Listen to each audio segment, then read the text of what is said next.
Habang patuloy na hinuhubog ang susunod na henerasyon ng Gilas Pilipinas, may mga batang PhilAm na lumalaki sa competitive basketball system ng Amerika at unti-unting napapansin dahil sa kanilang talento. Ang ilan ay may Philippine passport na, ang iba naman ay inaasikaso pa ang kanilang eligibility. Pero pare-pareho silang may isang bagay na mahalaga, Filipino roots at potensyal na maging bahagi ng future Gilas Pilipinas. Isa sa mga pinakakilalang pangalan ngayon ay si Blaze Johnson, isang highly rated point guard mula sa class of 2028. Nasa overtime elite siya at kabilang sa mga top prospect ng kanyang age group.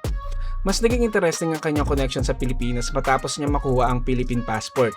Si Blaze Johnson ay isang PhilAm dahil ang pamilya ng kanyang ina ay mula sa Cebu. Ayon mismo sa isang interview, bahagi ng kanyang Filipino heritage ang kanyang mother side at lumaki rin siyang pamilyar sa Filipino food at mga kultura nito. Sa basketball naman, hindi lang siya umaasa sa kanyang Filipino heritage. Isa siyang legitimate high-level prospect sa Amerika. Isang guard na may scoring ability, playmaking at confidence sa ball handling. Noong 2026, naging MVP rin siya ng NBTC matapos pangunahan ang PhilAm Nation sa championship. Mas mahalagang mayroon na siyang Philippine passport, kaya mas concrete possibility ang future Gilas kaysa sa simpleng speculation lamang. Isa pang malaking pangalan si Kainoa Kai Patton, isang 6'3 guard mula sa California na kabilang sa class of 2028. Noong 2025, inuulat na kabilang siya sa top prospect ng kanyang batch at nirango ng prep school bilang number 1 shooting guard sa kanyang class.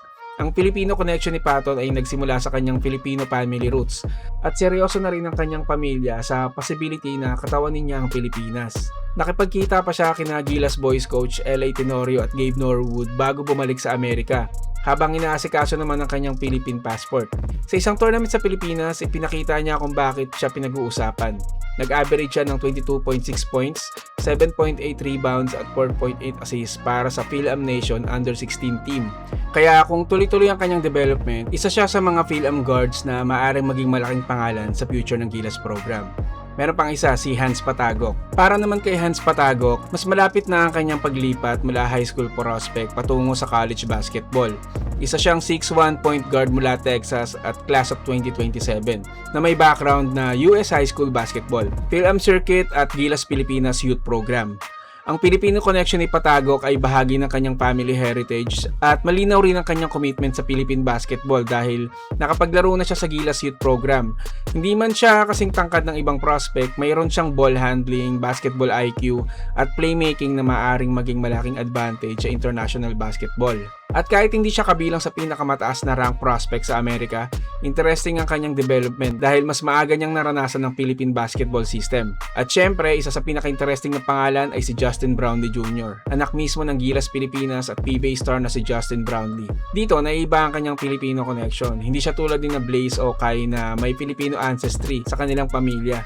Ang kanyang direktang connection sa Pilipinas ay ang kanyang ama, si Justin Brownlee, na naging naturalized Filipino at naging bahagi ng Gilas Pilipinas. Si Brownlee Jr. ay lumalaki sa US basketball system at maaga pa lamang ay napapansin na dahil sa kanyang size, athleticism at basketball skills. Noong 2026 NBTC Manila Live Under-14, naglaro siya para sa PhilAm Nation at pinakita ang potensyal na mayroon siya. At mas interesting pa rito, inaasikaso na mismo ni Justin Brownlee ang Philippine passport ng kanyang anak para magkaroon ito ng posibilidad na maging eligible para sa Gilas Pilipinas sa hinaharap. Ibig sabihin, hindi lamang fans ang nangangarap na makita siya naka-Gilas jersey. Mismong pamilya Brownlee ay nagsisimula ng gumawa ng hakbang para dito.